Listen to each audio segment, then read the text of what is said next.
Hi mga ging! Mini vlog muna tayo for today's video. At dahil maaga nakauwi si Kit mga ging, pupunta muna kami ng Unisan na mall dahil bibili nga kami ng gagamitin niya para sa cabinet na kanyang ginagawa. At syempre mga ging, hindi po pwede na hindi ko i-flex sa inyo yung dala ko na bag, etong sa Boston na bag.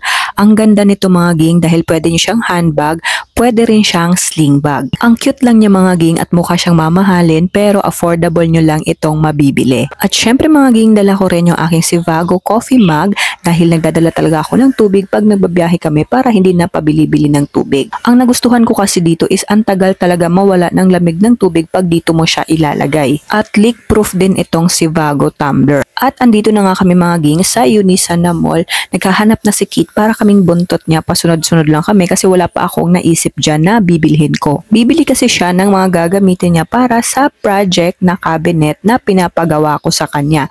Kaya naman kasi niyang gawin mga ging kaya siya na lang yung gagawa ng cabinet instead na bibili pa kami. Dito namili na kami kung anong hawakan ang ilalagay namin sa aming cabinet. Buti na lang mga ging naisip ko na sira na pala yung kainan ng dalawa kong alaga sa bahay kaya ayun pumunta ako agad dito sa pet section na mga gamit. At yung stainless na pala na kainan yung binili ko para naman matagal siyang masira compare sa plastic. Pag umaalis ako mga ging, hindi talaga po pwede na wala akong bilhin para sa dalawa kong alaga sa bahay. Para din kasi silang bata na pag may dala ka sa kanila or kahit wala kang dala, tuwang-tuwa sila pag dumating ka. Dito ko na lang i-end ang mini vlog ko mga ging. Bye bye! Sa susunod naman na mini vlog, uuwi na muna kami para hindi kami ma-traffic.